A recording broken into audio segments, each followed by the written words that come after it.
Olá, telespectador da TV Brasília, estamos começando o Tribuna Livre e hoje vamos falar de um tema que certamente causa preocupação, apreensão para boa parte da população do Distrito Federal, que é a possibilidade do parcelamento de salários dos servidores públicos do Distrito Federal. E para poder conversar um pouco sobre isso, temos aqui o nosso comentarista Leal, né?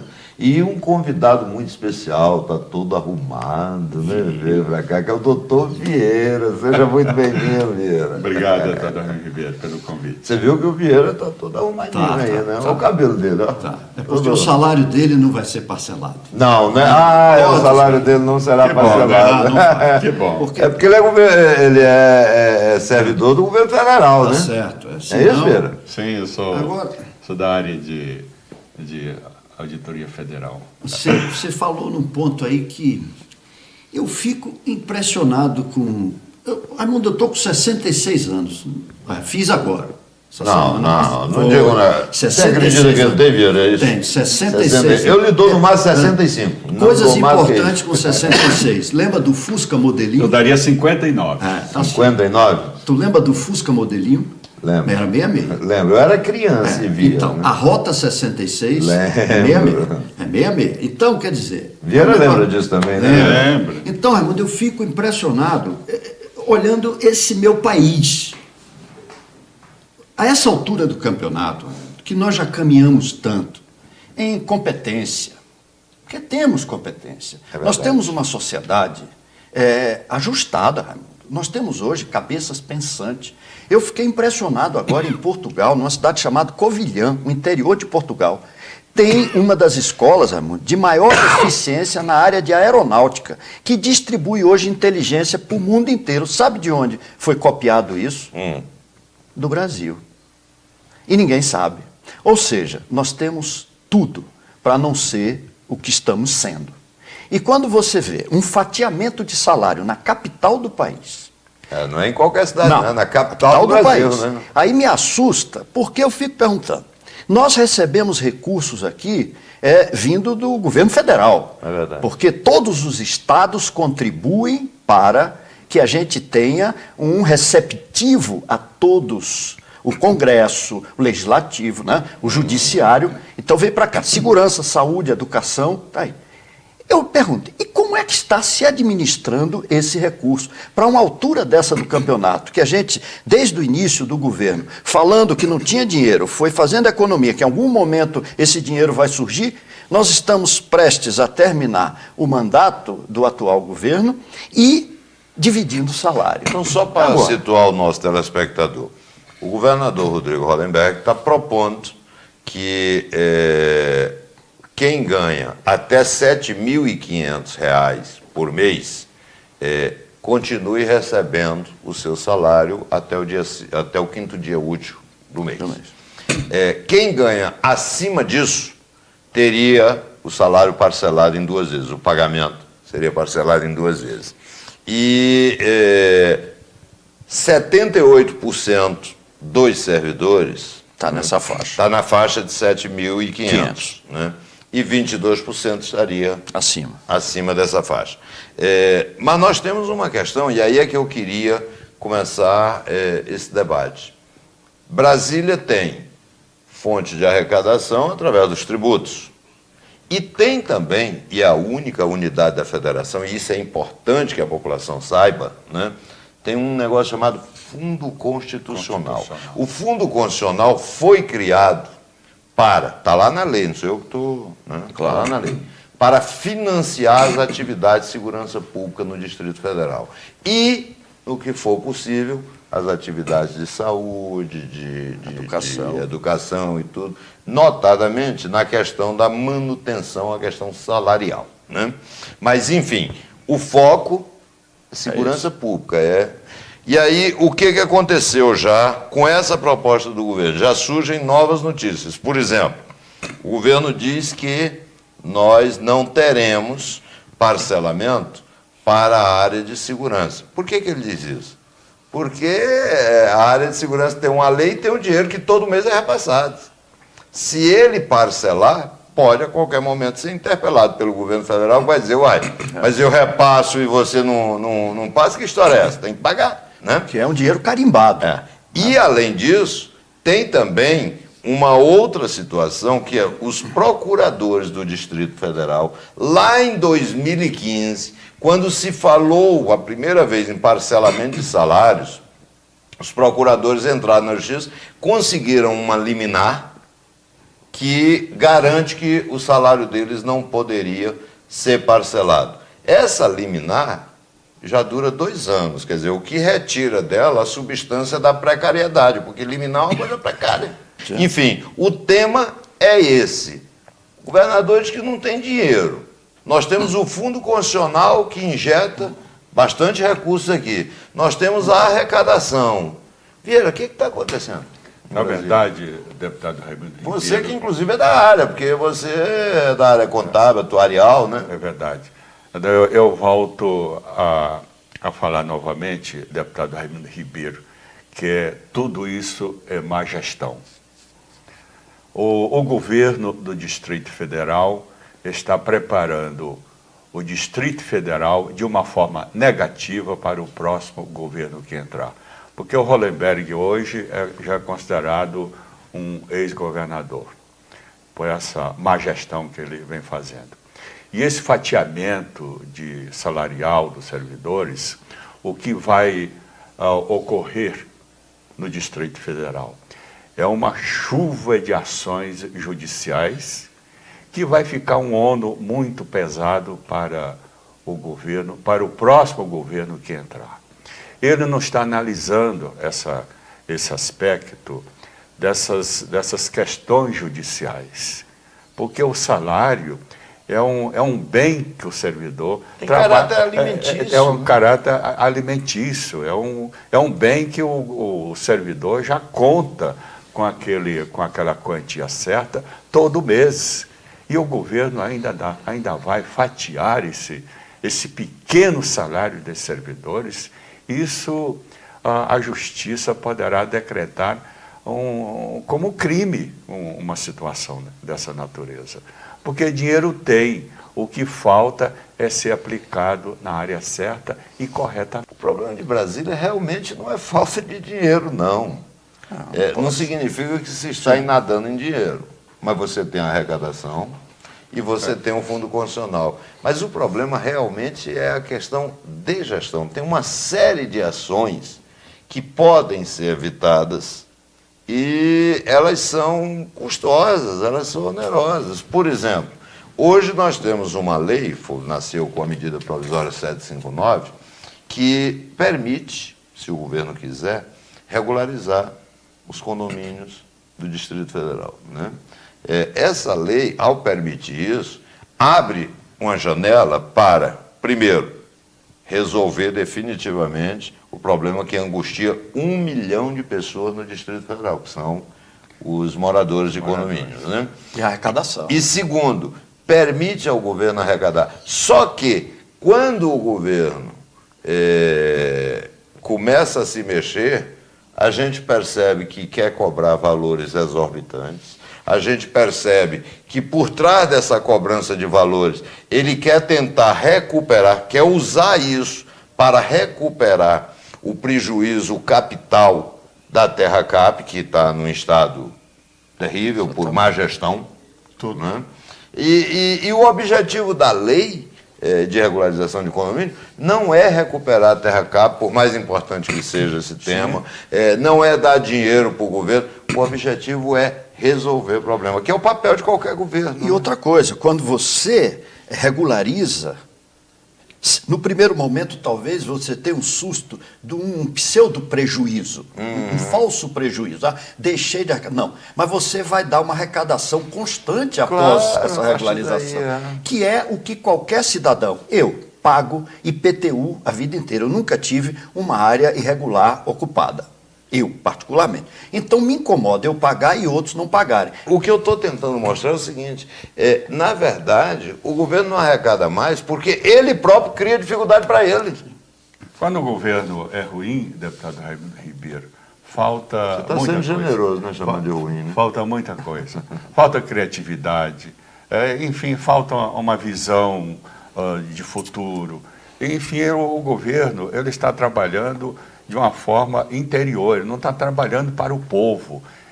Está trabalhando para dentro. Está trabalhando para dentro. É um governo que não tem visão, é um governo sem visão. Ele é um governo que não enxerga um palmo como você disse, o governo já acabou, né? Diante do nariz. Acabou, parece zumbi, sim. Tá aí, já um ex-governador está se vendo aí, pegou uma garotada aí sem experiência alguma.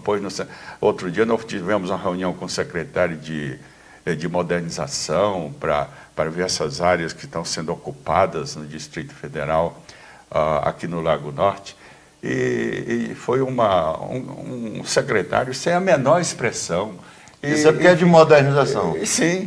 Imagine se fosse de retrocesso. Que a gente fica abismado com essa falta de criatividade desse governo do Distrito Federal. É uma coisa doida. Mas olha, o tempo, infelizmente, anda mais rápido do que a gente deseja, né? E daqui a pouco o nosso tempo está acabando. Então, vamos aqui dar um diagnóstico. O governo propõe parcelar os salários dos servidores públicos. Medida diante do contexto que está aí, medida acertada ou medida equivocada? Eu diria tremendamente desacertada. É um desacerto absurdo para a população do Distrito Federal. Isso vai ter um custo muito grande para ele próprio. Inclusive com a judicialização da questão. Né? Judicialização das questões. Eu vou puxar um pouco para o lado da minha categoria. Eu sou economista e eu costumo dizer que economista dos ruins, porque eu, economista, para mim, 2 e 2 tem que dar 4. Eu convido a todos os outros economistas que comecem a raciocinar dessa forma, conta de padaria, para ver se em algum momento a gente começa a evitar esses milagres de ajuste para tentar solucionar uma questão de mau uso de competência. Essa é a minha preocupação. Então, temos que mudar isso, né? Competência em Brasília, nós temos, gente. Isso aqui é uma cidade privilegiada. Verdade. É uma cidade de cabeça arejada. E eu convido também a todos aqueles que têm um bom intelecto que não fiquem omissos em estar presente no ambiente político de Brasília. Não. Se manifestem, né? Porque quanto mais nós estivermos falando e questionando, não é a crítica pela crítica, não. Claro. É porque se aqueles que estão sendo, entre aspas, criticados quiserem vir participar, eu tenho absoluta certeza que o espaço está aberto, é a tribuna livre. É verdade. É importante isso, contraponto, não é? Bem, então para você, telespectador, no entendimento da nossa bancada, e eu também entendo dessa forma, essa medida que o governo está anunciando de parcelar salário dos servidores públicos é mais uma medida equivocada, totalmente errada, que trará consequências muito ruins para a economia do Distrito Federal, para o nível de satisfação da população. E essa é uma medida simplista que vai causar problemas terríveis para o governo e para a população, né? E pior, não vai resolver o problema, só vai postergar, só vai adiar a solução do problema. Então eu quero agradecer meu amigo Vieira, que de vez em quando dá aqui o brilho, né, da sua presença, né? Agradecer meu amigo Leal, nosso comentarista, e o Tribuna Livre volta já já, e a gente vai falar de futebol também.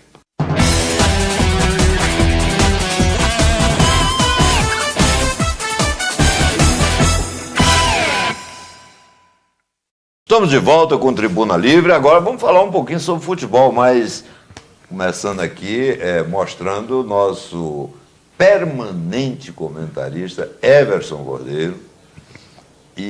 Mas você não veio só hoje, né? Sempre? Você presente. Mas parece que você veio acompanhado, né? Parece ter um convidado especial. É convidado? Né? O titular do programa. O titular. Engraçado, né? Ele é o titular, mas assim, ele só joga quando quer. Que história é essa, hein? Direito de resposta. Na verdade, eu estava no Ele foi fazer um exame de É aquele exame? Não, é da vesícula. Ah, é da vesícula.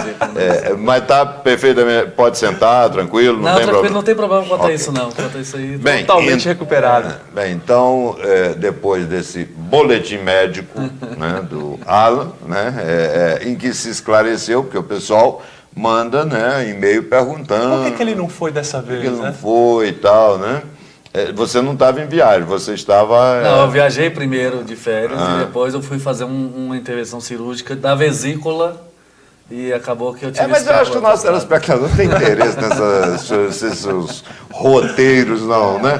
Vamos falar sério agora, né? Vamos falar de futebol, né? Parece que a Copa São Paulo, nós vamos poder apresentar nossos representantes, né? Daqui a pouquinho, às 10h30 da manhã, lá no estádio Abadião, vão se enfrentar Real e Ceilândia. O primeiro jogo foi 1-1. Temos aí a possibilidade de já ter a confirmação, né, dos representantes dos dois. O Ceilândia tem uma vantagem de um novo empate, porque na fase anterior ele saiu com o melhor saldo de gols que o próprio Real para essa fase semifinal agora. Então ele tem a vantagem de 2 resultados iguais. E nós iguais. teremos 2 representantes. Isso. Na outra semifinal, 3h30 da tarde lá no estádio Jogão em Formosa, jogam Formosa e Cruzeiro. Primeiro jogo empate por 2-2 lá no Cruzeiro. A vantagem também pertence para o Formosa também. Para o Formosa. Então caminha. Então podemos ter Ceilândia e Formosa na Copa São Paulo de Juniores. Isso, janeiro que de acontece em janeiro de 2018. Exatamente.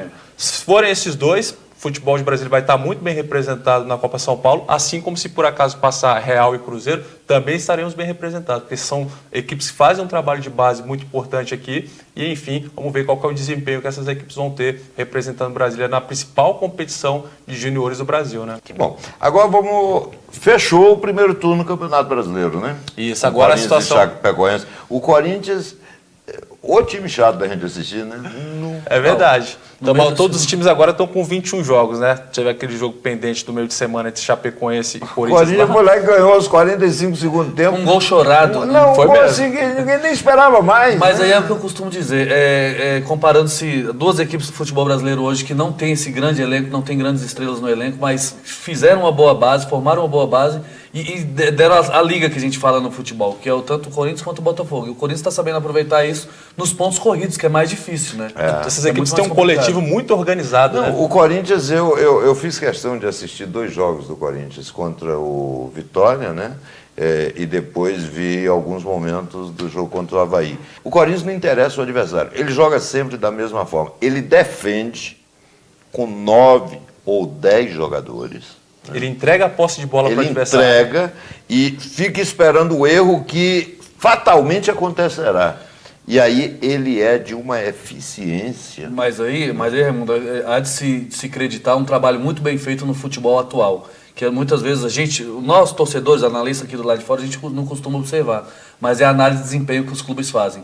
Uma das melhores equipes de analista de desempenho do país é a do Corinthians. Inclusive temos um amigo nosso aqui de Brasília, o Gabriel Magalhães, que trabalhou aqui no Gama, inclusive em várias equipes brasilienses.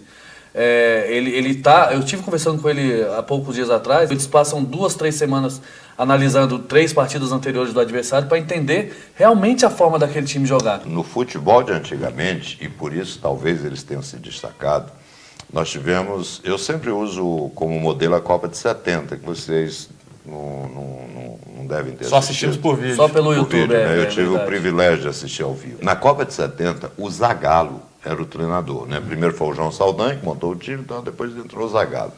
Mas o Zagallo pegou o Tostão, que foi um grande jogador, era o camisa 9, era o centroavante. Cérebro do time, né? Sério. E o Tostão jogava sem bola. O pessoal até brincava, é besteira jogar sem bola, ninguém joga sem bola. O Tostão jogava sem bola. Ele era o sujeito que abria os espaços para a chegada, entendeu? Do Carlos Alberto, Chamava a marcação. Chamava a marcação. E aí entrava Pelé, entrava Rivelino, entrava Jairzinho, essa coisa toda. Aí depois, em 72, eu ouvi uma frase de um sujeito chamado Johan Cruyff. Jogou pouco. O Cruyff disse uma coisa, em 72 ele jogava no Ajax da Holanda, né? Já era campeão da Europa. Ele dizia o seguinte, olha, eu passo 90 minutos em campo, sendo que só 3 minutos é que eu pego na bola. Eu tenho que saber o que eu faço 87 minutos. Tem que ser eficiente naquele instante. Você entendeu? Então você veja, hoje os times muitas vezes jogam sem a bola. É a marcação que é muito bem feita, muito bem encaixada, cada jogador sabendo seu posicionamento. Você vê que hoje não tem mais aquela história, eu vou marcar fulano. Não, normalmente é um jogador e mais dois na sobra. A análise de desempenho que os clubes fazem a diferença. O Flamengo com esse time estrelado que o Flamengo tem, porque hoje eu considero o Flamengo como o time mais estrelado do país. Não deu a liga que o Corinthians deu. Ainda sofre com altos e baixos, né? Faz partidas muito boas e depois deixa muito a desejar para o torcedor. E o Corinthians não, o Corinthians é nojentamente padronizado, né? Irritantemente padronizado. Aí vai olhar, por exemplo, os lances de Corinthians e Chapecoense e Corinthians. O Corinthians teve 60% de posse de bola, a Chapecoense 40% alguma coisa, enfim. E nesses momentos, o Corinthians não agrediu tanto a Chapecoense, mas soube agredir no momento certo. Não, ele só vai na boa. Exatamente. E o grande milagre é você fazer com que, e isso está acontecendo, a torcida do Corinthians, que é explosiva, porque é uma torcida... as grandes torcidas são assim, né? Como é a do Flamengo, do Atlético Mineiro, ter a paciência. Mas hoje eles compreenderam a proposta de jogo do Corinthians. Né? Você vê que o Corinthians perdeu por vitória, mas o time... Foi até aplaudido no final. Foi aplaudido no final, buscado o empate e por ter prevalecido o mérito da defesa do adversário. Mas aí você vê também, você observa que a torcida do Grêmio também está observando que o Grêmio está nessa condição que o Corinthians também. O Grêmio também como evoluiu o Renato Gaúcho como treinador? Eu só acho que ele fez um erro nessa temporada, né? Ele não podia ter abdicado do brasileiro para... Eu também acho. Vamos ter que falar desse negócio, dessa Copa do Brasil, hein? Olha, a final, é a primeira vez que uma final vai se repetir. Verdade. Flamengo e Cruzeiro se enfrentaram em 2003, né? Naquela ocasião o Cruzeiro levou a melhor. Dirigido pelo Luxemburgo. Exatamente. 3-1 no Mineirão, 3 gols de cabeça. E naquela época, o Cruzeiro tinha um timaço, né? Ele conquistou a tríplice coroa, né? Foi. Ele ganhou o Campeonato Estadual, Campeonato Brasileiro e a Copa do Brasil. Realmente foi difícil. O Flamengo vai ter oportunidade agora, né, de devolver. Mais de 100 gols no Campeonato Brasileiro. É uma equipe muito E eu me arrisco marcante. a dizer que, pelo que os times vêm fazendo nesse ano, o Flamengo é ligeiramente Eu favorito. também acho. Eu acho que o Flamengo é favorito. Ligeiramente final. É favorito, mas não com essa grande disparidade toda. Não está ganho. Não está ganho. Mano Menezes, que conquistou a última Copa do Brasil dele em 2009, né, com o Corinthians, deve fazer um trabalho de inteligência para entender o jeito do Flamengo jogar, para tentar realmente levar o Cruzeiro essa conquista. Agora com o Rueda tá difícil entender. O cara não fala português? Não, e outra coisa, na quarta-feira ele jogou com o Pará na esquerda. Foi. Quem imaginava que ele viesse com o Pará na esquerda? Ele está movimentando bem. Ele está movimentando. Umas coisas assim que eu já descobri porque o Flamengo ganhou do Botafogo. Porque ele ganhou por WO, o Botafogo não entrou em campo. O Botafogo não apareceu para jogar. Isso? Eu hei de concordar que é o seguinte, eu até comentava isso assistindo o jogo com alguns amigos, o Botafogo se intimidou. Foi. O Flamengo. Parece que viu o Maracanã lotado. Nos dois jogos. Ele achou que um 0-0 seria suficiente. Coisa que ele não vem fazendo na Libertadores. Na Libertadores ele tá pegando campeões, mega campeões. Tá propondo o jogo. Exatamente, tá propondo o jogo. E contra o Flamengo ele não fez. Eu não entendi o porquê que o Jair Ventura fez aquela... Sentiu muita falta de ter uma referência ali no ataque para poder ser municiado, por causa do Pimpão, né, que acabou... Sim, mas no primeiro jogo o Pimpão jogou. E o time não conseguiu produzir ofensivamente, você tem razão. Então agora o Botafogo vai ter que mudar essa forma de jogo, manter a forma de jogo da Libertadores, propondo o jogo para realmente tentar fazer uma coisa bem difícil, né? Que é eliminar o Grêmio, que já está eliminado da Copa do Brasil e que vai depositar todas as suas cartas agora na Libertadores. Agora, eu acho que tem dois jogadores, né? Um de cada time, que podem decidir isso aí, né? De um lado o Diego, né? Do Flamengo, claro. Né? O Diego é um jogador acima da média, né? E do outro, você tem o Thiago Neves, né? Que é o motorzinho da equipe do Cruzeiro. Que chegou e arrumou, consertou o meio de campo do tecnicamente, exatamente. Meio campista, articulador e um cara que está fazendo muitos gols nessa equipe do Cruzeiro, né? O Mano Menezes acho que não consegue imaginar. Ele aprendeu lá no Fluminense. Sem contar com a experiência, dele. Ele bateu o último pênalti contra o Grêmio numa tranquilidade que parecia que era pênalti durante um jogo normal. Muita qualidade na bola parada. Sem responsabilidade, tudo. Muito tranquilo, então ele é fundamental. Agora vai ser eu acho que vai ser um jogo interessantíssimo, porque o Mano tem uma forma de jogar, né? Eu lembro do Mano ainda, treinador do Corinthians na segunda divisão. Isso. Né?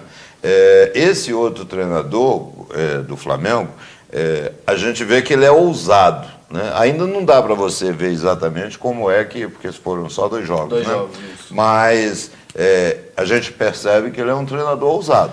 Tanto que no jogo do meio de semana, teve um instante que quase que ele colocou um terceiro atacante, né? Ele ia colocar o Viseu, estava pronto para colocar, aí acabou preferindo fazer uma substituição um pouco mais segura. Mais conservadora, né? Como nós falamos aqui um pouco atrás. Isso pode ser perigoso também. Assim como pode alavancar o Flamengo, pode ser muito perigoso. Se der certo, ele é genial. E ele está fazendo testes Se der errado, é uma besta. O Autoglória que dizia isso. E ele chegou e está fazendo teste durante finais importantes para o Flamengo. Jogos partidas importantes. Entendeu? Então, fazer teste no momento desse é muito arriscado.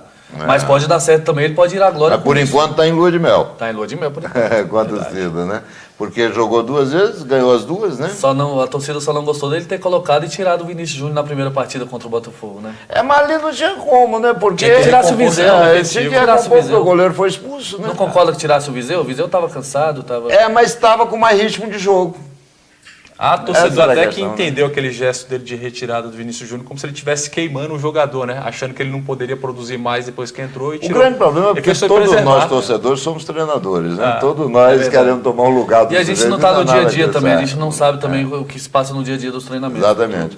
Agora, realmente vai ser uma grande final, né? E as datas muito felizes, né? Dia 7 de setembro, que é o dia da independência, e 12 de outubro, dia de Nossa Senhora Aparecida. Exatamente, com um espaçamento bom para cada equipe poder se preparar muito bem. E falar em preparação, o próprio Rueda e outros treinadores de equipes vão ter uma brecha agora para poder treinar suas equipes no Campeonato Brasileiro, né? Que vai paralisar por conta da rodada da eliminatória, né? O Brasil vai jogar contra o Equador no dia 31 na Arena do Grêmio em Porto Alegre, depois no dia 5 de setembro enfrenta a Colômbia. Exato, então vai ter um espaço. Mas nós teremos nos finais de semana jogos, ou não? Não, o Campeonato Brasileiro para... Durante essas 2 partidas o campeonato exatamente, para que tenhamos as rodadas da eliminatória. Eu acho chato. Algumas equipes vai ser bom para corrigir muito erro, né? Não, assim, tudo bem, mas eu digo chato porque você não tem no domingo. Não, mas eu penso que o Brasil já classificado não teria tanta necessidade para o nosso campeonato brasileiro, né? Agora, se estivesse lutando por uma classificação, de repente... Que não é o caso. Que não é o caso. E o Tite, hein, foi recomendado aí para concorrer como o melhor treinador do mundo. E com mérito, né? Apenas 2 técnicos de seleção, nessa eleição dos melhores técnicos do mundo, o restante todos técnicos de clubes, né? Vamos ver se ele de repente aparece num top 3, né? A definição dos finalistas vai acontecer em setembro e quem vai ser revelado o melhor treinador do mundo no mês de outubro. Eu creio que pela ascensão que ele deu à seleção brasileira, que estava praticamente morta, a gente tem que ser realista. Ele ressuscitou. Ele ressuscitou a seleção brasileira, eu creio que ele vai estar entre esses 3. Aí a ganhar é uma outra... Até porque tem a votação popular, né? Então, se tem a votação popular, nós tivemos até um gol mais bonito do mundo com votação popular, porque sinceramente eu não considerei aquele do Wendel Lira o gol mais bonito do mundo. Mas se tem a votação popular, o brasileiro é apaixonado pelo futebol, nós vamos colocar o Tite lá na... Então agora com o nosso telespectador, tá vendo? Você que me encontra na rua e é flamenguista e reclama, você, porque é fluminense, quase não fala do Flamengo, o programa quase todo aqui. Entendeu? E o pior, com uns espiões aqui, o cara é flamenguista, entendeu? Isso aqui, tadinho, é corintiano, não tem problema. Com muito amor até o fim. Você vê só, tadinho, é o líder do campeonato. É o líder do campeonato, tadinho. Com 10 pontos de diferença. Com 10 pontos na frente, é uma diferença razoável. Né? Mas, enfim, realmente eu acho que nós teremos grandes emoções até o final do ano, né? Essa final, eu acho que realmente é uma final extraordinária. Eu sou muito tendente a pensar como o Milton Neves, né? O Milton Neves é apaixonado pelo mata-mata, né? Eu também sou, eu acho que o mata-mata mata mesmo, entendeu? Porque você fica naquela... Traz uma emoção diferenciada. Diferente, né? Porque esse campeonato de ponto corrido, quer dizer, esse troço começou lá em maio, só vai terminar em dezembro, a gente já sabe que o Corinthians é campeão, entendeu? Eu penso que o campeonato de ponto corrido você premia aquela mais regular. O campeonato mata-mata você premia a que tem mais brilho. Emoção. Emoção, brilho. Você proporcionar alguém que classifica oitavo, de repente ser campeão. Exatamente. Que foi o caso do Santos em 2002 no Campeonato Brasileiro, que funcionava dessa forma, né? Mas, enfim, eu quero agradecer você, Alan, saudar seu retorno, entendeu? Você sempre muito bem-vindo. Na próxima vez, você não venha com esse manequim de funerária, não, porque tá de Mas isso aqui é em homenagem ao Botafogo. Em homenagem ao Botafogo, que não entrou em campo. Que não entrou em campo. Tá certo. Meu amigo Everson Cordeiro, quero saudar e agradecer a você, telespectador da TV Brasília, que sempre prestigia o nosso Tribuna Livre. Pedir, se você quiser colocar algum tema aqui para a gente discutir, entendeu? É só mandar por e-mail que a gente imediatamente coloca aqui, entendeu? E se Deus quiser, no sábado que vem estaremos juntos novamente.